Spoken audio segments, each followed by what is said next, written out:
and my main focus of support and working is on CFD. And this is a webinar to have some ideas regarding the faster propeller design and how can this facilitated by Fluent GPU Solver. To begin with, some things regarding the propellers. All these years, they still are the main source of propulsion, even if you are talking from a small tugboat up to tankers and aircraft carriers. The maritime transport of commercial transport around the globe is over 80%. And this means that any time that we are talking, there are some hundreds of thousands of ships around the globe. And so if we manage to increase the efficiency of a propeller, this will have an impact on the fuel consumption. This will have an impact of the speed of the ships, and this increase will pay off either if we are talking about the fuel costs, or if we are talking about the environmental cost. Also, propellers tend to have issues, but they cannot be replaced easily. They are a very costly part of the ship, and each problem they have, this problem should resolve by transforming it somehow. So, regarding flow around propellers, it is a complex case of turbulence. It is characterized by strong and steady vortices. It would not be an overstatement if we say that cavitation happens almost all the time, and also we have wake interactions also with the hull of the ship. Up to now, the best method to study them and design them is the towing tank. It is a very fast and accurate solution if you have this set already, and if you have the logistics to support this operation of these towing tanks. But on the other hand, they also have their disadvantages. Mainly, it is the cost. It is also the accessibility. They are not everywhere. It is some very strong institutes that can work on this part. And also, you need an existing model, either be it a hull of a ship or a propeller. This needs to exist. So the proposition is that with having validated CFD models, we can replace part of the physical experiments. Here you can see some very old animation, but even from 1940, we can see that cavitation is already something that it is studied and understood that it has its impact. And here is a more recent, of course, simulation by Fluent, inside Fluent. So how do we study propellers? There are two cases, two types of studies in general. Open water testing. Here it is a setup that encourages to study everything, only the propeller as a propeller.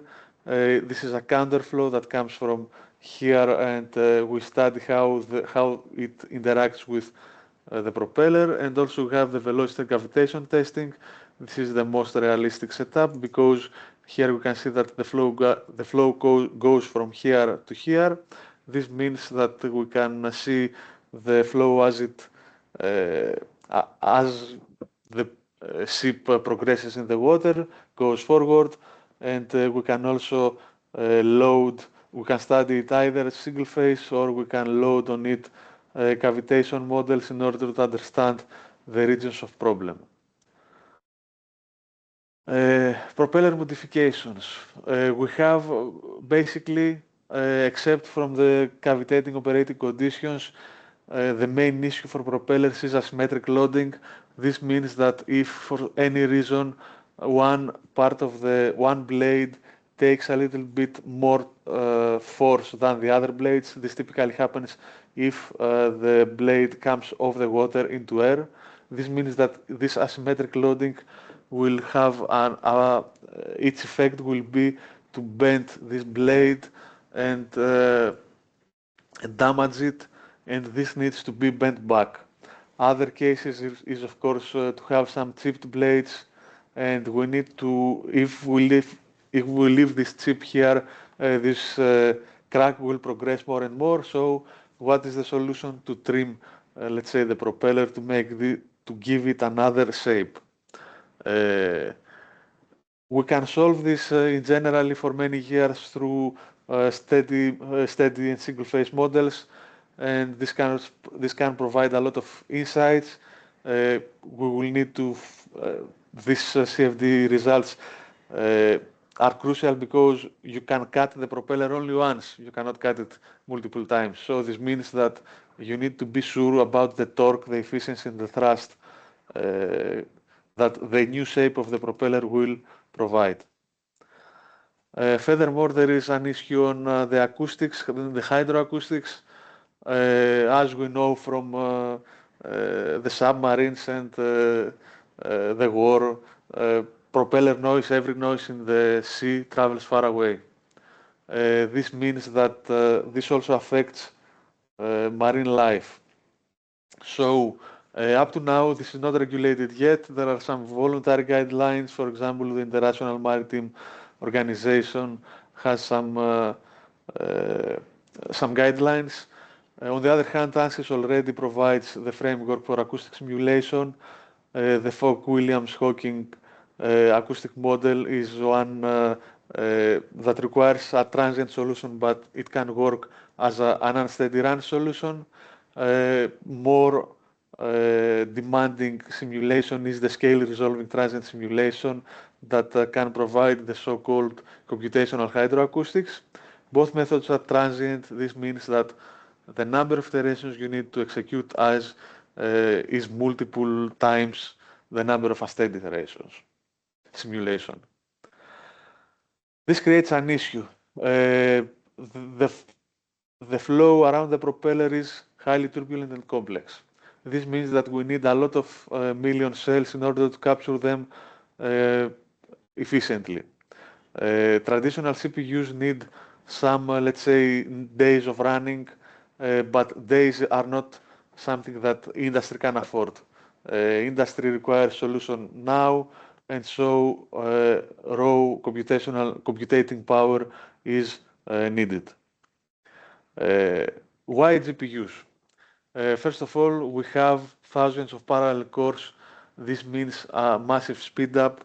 Also, by their nature, GPUs are much more scalable than CPUs.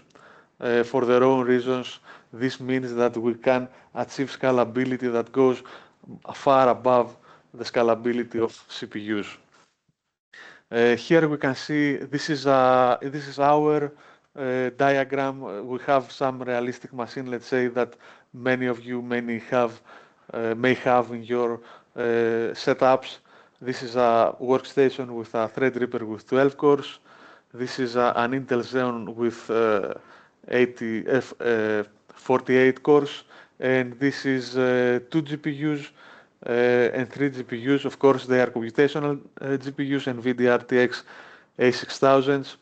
We can see that for the same mesh and the same number of iterations, we have a speed up of 2.5 from the conventional, let's say, workstation to a good cluster machine, and from the conventional to the GPUs to 2 GPUs, we can see something like 19 times faster, and 3 GPUs even 22 times faster. So how can Ansys help on this part? The Fluent GPU Solver is a native GPU solver. This means that this is written from scratch. It is optimized from GPUs. Basically, every model that you already know from Fluent, this time is being rewritten again in CUDA. So from version to version, we take these updates that basically tell us that these features have been added or that. And here we can see some latest additions, combustion models, FGM combustion models, the acoustics model, surface-to-surface radiation, DPM, multi-phase volume of fluid, which is also required if you want to run anything that has an interface in C. And also there are some new tools that are exclusive to Python user-defined functions are exclusive to GPU Solver, and of course PyFluent is a new API that by now it is also integrated, except from the CPU Solver, also to the GPU. Also, more reasons for the Ansys Fluent GPU Solver. We have increased the speeds, I guess, across industry use cases. It is not, let's say, only to one case. It is basically to everything because, again, the GPU Solver is written from scratch. Again, we can see, let's say, some cases, typical cases of 8 times speed up for a porous airflow. We can see 15 times speed up for a heat exchanger, and also aero.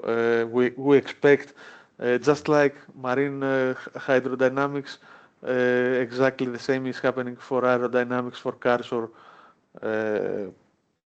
or airplanes. We expect this to be a high speed up because basically you are solving a single phase for the most time, and everything is run very fast by the multiple multiprocessors that streaming multiprocessors that GPUs have.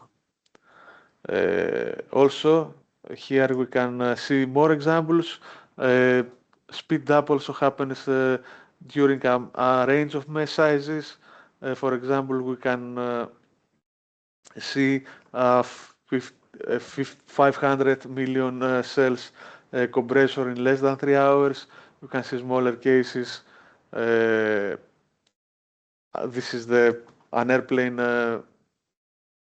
tire, 14 million cells, 24 million cells. All of this basically shows us that even cases that have high turbulence means we need more cells to capture this turbulence. Even this can be solved in reasonable times, of course, provided you have the right equipment to run. One last thing, we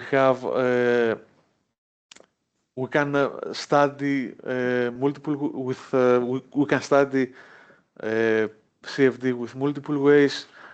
Sometimes we will need to study more design options, more design points. This can be covered up by a steady simulation. This means that more design points need to be executed, so more time in total. Other times we will need transient simulations. These are, let's say, for this case, for marine propellers, are crucial if you want to solve hydroacoustics or cavitation studies, because cavitation is a more transient model. You can solve it transient only. All of this can be covered by Ansys GPU Solver, and day to day, version to version rather, we have more and more options inside this solver to end up having all the capabilities of the CPU solver that you already know. So thank you for the time. We will send you some presentation, I guess, after the meeting, after this webinar ends. And of course, please contact me for any questions that you may have.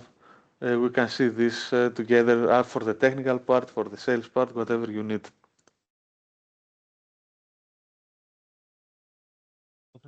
Αν δεν μας πει